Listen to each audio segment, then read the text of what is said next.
Okay, folks, let's jump to the end. We're on the home stretch. So we just left off on free response question number 7, part C. Let's see what they're asking here. Okay, we're going to define a new function. H of x is the integral of f of t. Okay, we want to know what's the value of x, so I don't need the y value, just the x, where h is at a minimum. And we're going to have to justify our answer, so we're probably going to put a sentence answer at the end. Okay, going back, remember h is a minimum when h prime equals 0 and goes from negative to positive. Okay, that sounds good. So let's find out. I guess that means we have to find the derivative of h then, huh? Okay, well, let's do it off to the side here. The derivative of h, that means I'm taking the derivative of an integral, which is going to kill it. Let's do the check. Number on the bottom, x or function on top, no chain here. Well, the derivative of h should just kill the integral, and I get f of x. Great. So we want to find on our graph, because this is f of x and this is f of x, where is f of x equal to 0, and where the derivative is going from a negative to a positive. So look at your graph. First of all, there's not many places where the graph of f hits 0, just here. Let's double check. Is it negative before and positive afterwards? You bet. So therefore, at what value? At x equals 0. Let's justify and make this like a full sentence. X equals 0. H of x is at a minimum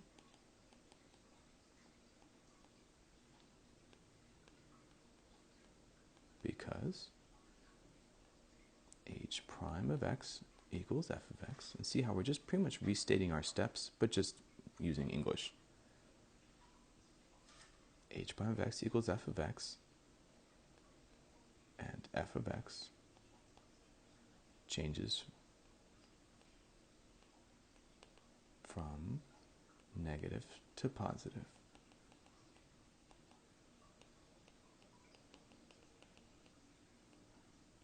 At x equals 0.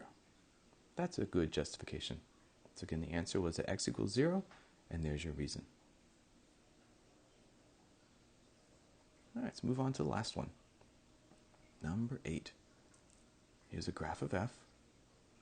The question for 8 is saying, the graph consisting of 4 line segments, take a look at the graph, 1, 2, 3, 4, is shown above. Let g be the function given by this, the integral of the graph above. Part 1. All right, doesn't seem too tough. We want to find the derivative of g at x equals 1. So derivative first, and then we'll plug in 1. The derivative of g, if we look at the g function above, that's the integral. It's going to destroy the integral, FTC. Number on the bottom, x or function on top, no chain here. It's going to kill the integral, and I should just get f of x. There's your derivative. Let's plug in x equals 1. That means, what is f of 1? And the graph up above is f of x, so go back up to your graph. When x equals 1,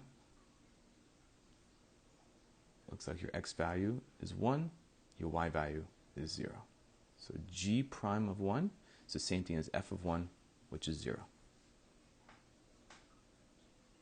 Part B.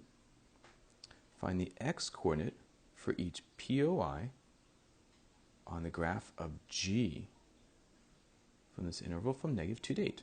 If you look at the graph is from negative 2 to 8, so that's fine.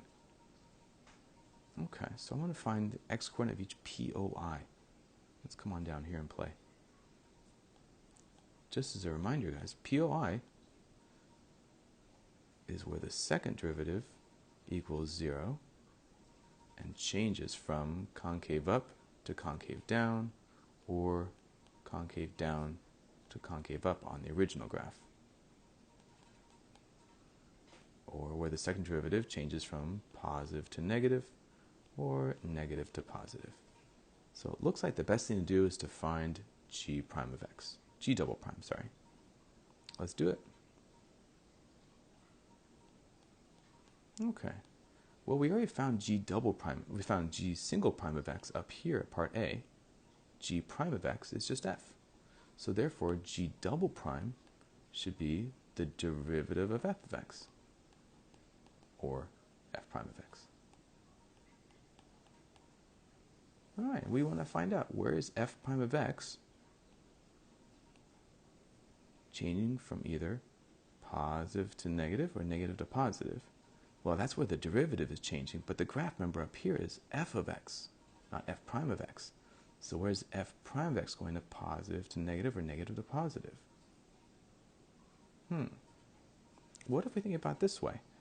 Where is f prime of x equal to 0? Because where g double prime is 0 is a POY as long as it changes from positive to negative, negative to positive. Maybe this is the easier way, because when f prime of x is 0, that means f of x is a min or a max. Okay, go back up to your graph, because this is the graph of f of x. Where do I have mins and maxes? Let's see.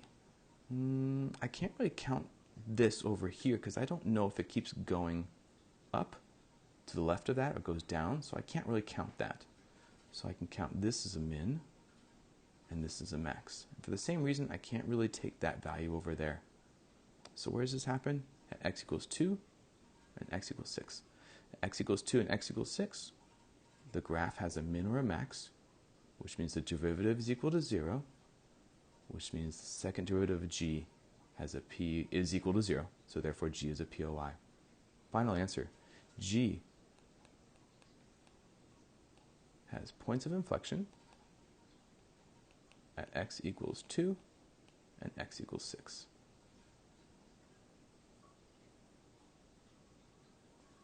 All right, part C. Let me change colors here to make it a little more appealing. Here we want to find the average rate of change of g on the interval from 2 to 8, not negative 2. Okay, that's a little bit easier.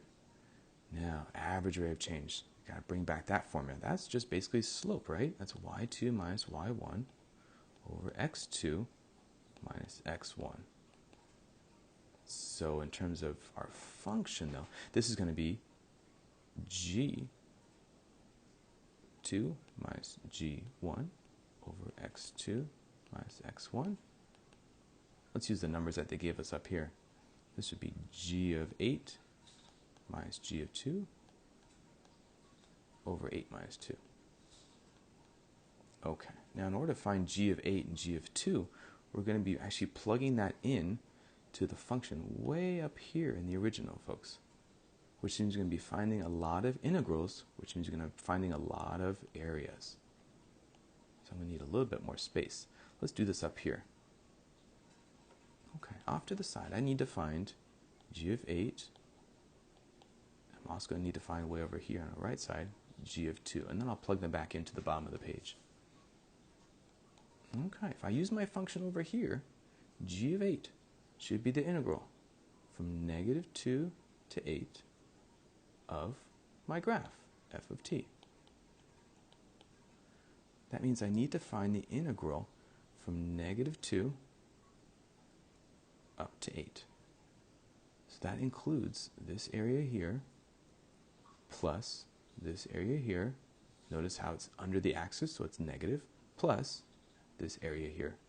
3 triangles, so 3 1/2 base times height. Let's take the first triangle. This first triangle here, that should be 1/2. Base is 3. Height is 2. Plus, how about the second triangle over here? 1/2 base times height, 1/2. Base is 3. And 1, 2, 3 is the height. But notice I made a little mistake, right? I said plus, but really this should be a negative. Why? Because it's going down. It's under the x-axis, so make sure we subtract that area. Plus the last triangle on the right-hand side over here should be 1/2. Base is 4. height is 3.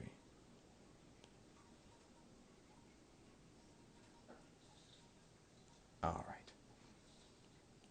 Let's simplify each one. This should be, first one is 6 over 2, which is, next one should be minus 9 over 2 plus 6. Final answer should be 9 over 2. G of 8 is 9 over 2. All right, I'll plug that in a little bit later. Let's go over here and do G of 2. Same way.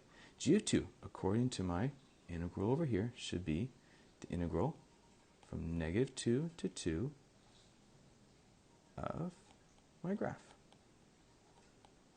Okay, let me erase what I have here. Or no, let's use a different color. That means I'm going from negative 2 up just to 2 up here. So I need to have this positive area plus this negative area. All right, well, for the first green triangle, we already did that. That's just 3. I'm going to subtract that little piece. Let's figure out what that is. 1/2. Base is just 1, and the height there is still 3. So 3 minus 3/2 is 3/2. All right, let's take those two answers, folks, and we'll plug them into the bottom. Here we go. This becomes G of 8, we said, was 9 over 2, minus G of 2. G of 8 was 9 over 2. G of 2 is 3 over 2 over x2 minus x1. On top, we just get 6 over 2 over 3. 8 minus 2 is 6. My final answer, what's the average rate of change, is 1/2. Oh, that was a long one. Last one, part D. For how many values of C, where C is also between 2 and 8, is the derivative of G equal to the average rate we found in part C, meaning where is the derivative equal to 1/2? And explain your reasoning at the end. All right, well, we already found our average rate, that's 1/2. That needs to be equal to G prime of C, and we need to find values of C, or just how many values. So why don't we find what is the derivative of G again? And we'll find out how many C values. If you remember from part A, way up here, the derivative of G is just equal to f of x by FTC. So really we're saying where is G prime, meaning where really is f, the graph, equal to 1/2 between this interval of negative or positive 2 and 8. So go back up to your graph. I'm going to erase all this work up here so we have plenty to see. Okay, between 2 and 8. Where is my graph of f of x equal to 1/2? So I'm going to imagine a little horizontal line going all the way across at y equals 1/2. I'm going to see where on my graph between 2 and 8, how many times do I cross? Looks like my graph of f crosses here, and it crosses here. I'm not exactly sure where those are, but that's not the point, right? They're just asking how many times does it cross. So I scroll back down. F of x equals 1/2 at 2 values of c, or 2 values of x. We can just summarize in a short sentence, because G prime equals f of x equals 1/2 at 2 places on the graph of f of x between 2 and 8. Final answer. And there you go, folks. This was a really, really good review and summary of FTC. I hope these multiple choice and free response problems went okay. But again, if you had any questions on these, you can email or Zoom with me during the work module, or I can Zoom with you during extra help. Good job, guys. Have a good day.